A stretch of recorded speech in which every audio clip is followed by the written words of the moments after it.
नमस्कार विद्यार्थी मित्रों, आज हम हिंदी विषय में पहली इकाई, उसका नाम है चित्र के संग संग।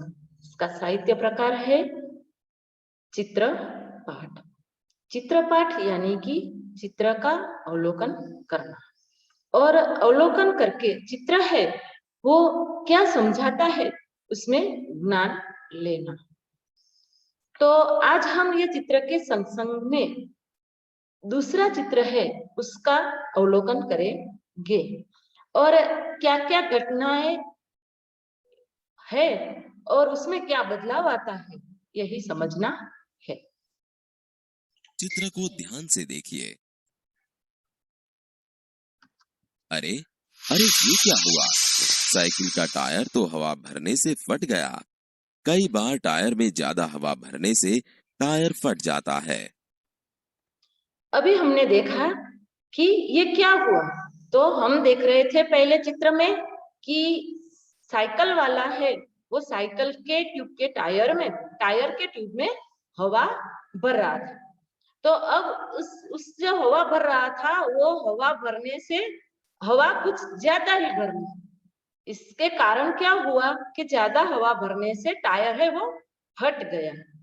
तो इसका गुजराती अनुवाद देखेंगे कि अरे आ શું થયું, સાયકલના ટાયરમાં તો હવા વધારે ભરાઈ જવાથી તે ટાયરનો જે ટ્યુબ છે એ ફાટી ગયો। તો ઘણીવાર આવું થાય કે ટાયરમાં વધારે હવા ભરવાથી टायर छे ए फाटी जाए छे। टायर तो धड़ाम करके फटा, लेकिन और क्या क्या हुआ? टायर है उसमें ज्यादा हवा भरने से टायर है वो धड़ाम करके फटा। धड़ाम मतलब उसका आवाज आया, उसमें से जोर की आवाज हुई। टायर फटने की आवाज से और क्या क्या हुआ तो ये हम आगे देखते हैं। जरा फिर से देखिए। हवा भरने वाला आदमी गिर पड़ा है। अब देखते हैं कि जो हवा भर रहा था वो हवा ज्यादा भरने के कारण टायर का ट्यूब है वो फट जाता है और धड़ाम करके जो उसकी आवाज है उसके कारण है वो डर जाता है और आदमी है वो गिर पड़ता है। इसका गुजराती अनुवाद करते हैं कि સાયકલના ટાયરના ટ્યુબમાં જે વ્યક્તિ છે એ હવા ભરી રહ્યો હતો તે ટાયરના ટ્યુબમાં વધારે હવા ભરવાથી ટાયરનો ટ્યુબ છે ફાટી જાય છે અને તેની અવાજના કારણે તે ડરી અને પડી જાય છે।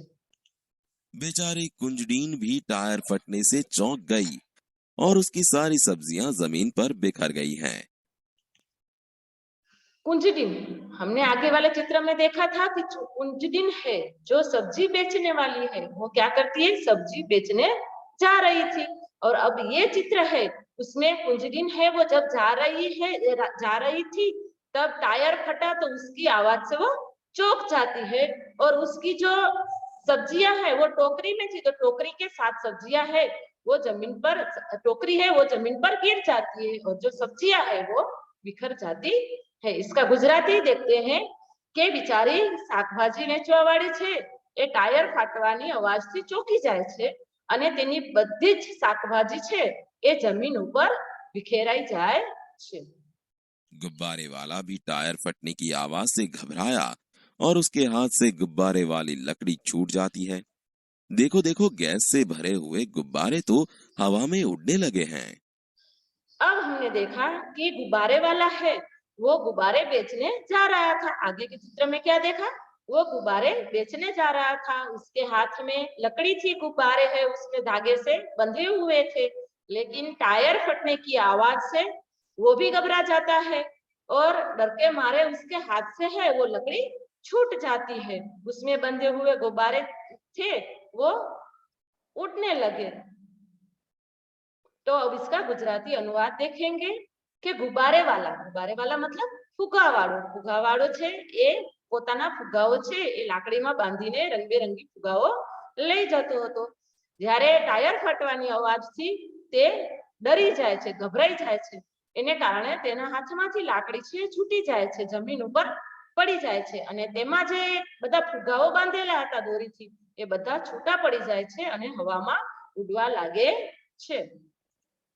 मोची का सामान भी बिखर गया है। आगे देखें कि मोची मोची है वो अपने औजार सामान लेकर बैठा हुआ था। तो अब साइकिल के टायर फटने की आवाज से क्या हुआ, मोची जो है उसका सामान है वो बिखर जाता है और मोची है वो रास्ते पर आ जाता है। और आराम से लेटा हुआ कुत्ता भी उठकर भागने लगा है। और आराम से लेटा हुआ कुत्ता वो आराम कर रहा था, वो भी टायर फटने की आवाज से है वो भागने लगा। उसका गुजराती देखते हैं कि जे रस्ता ऊपर कूतरो लेटी રહ્યો હતો, આરામ કરી રહ્યો હતો, તે પણ અવાજ સાંભળી, ટાયર ફટવાનો અવાજ સાંભળી અને ભાગવા લાગ્યો। ये बेचारे रिक्शे वाला, देखिए देखिए, ये तो अपनी गति से रिक्शा चला रहा था, लेकिन टायर जो फटा। अब हम देखते हैं कि बेचारा रिक्शा वाला है वो तो अच्छी तरह से रिक्शा चला रहा था, आगे बाइक भी अच्छी तरह से जा रही थी, लेकिन जैसे ही टायर फटने की आवाज सुनाई दी तो आगे है वो बाइक सवार है वो अपनी गति से बाइक नहीं चला रहा था। तो इसके कारण रिक्शे वाला है वो भी अपनी गति से ठीक से रिक्शा चला नहीं सकता है और पीछे से रिक्शा है वो बाइक से टकरा जाती है। बाइक वाले ने जोरों से ब्रेक लगाई, रिक्शा बाइक से टकरा गई। सिर्फ एक टायर फटने से देखिए तो सही, क्या से क्या हो गया। अब शिक्षक, तो हमने यहाँ पर देखा कि एक टायर फटने से टायर वाले की एक ही भूल के कारण है उस किसने लोगों को किस किस को परेशानी भुगतनी पड़ी। तो हमने देखा कि हमारी एक भूल है उसकी गलती के कारण कितने लोगों को परेशानी हो सकती है। तो हमें जो अपना काम है वो अच्छी तरह से करना चाहिए। तो ये चित्र के संग संग के चित्र पाठ से हमें यही सीख मिलती है।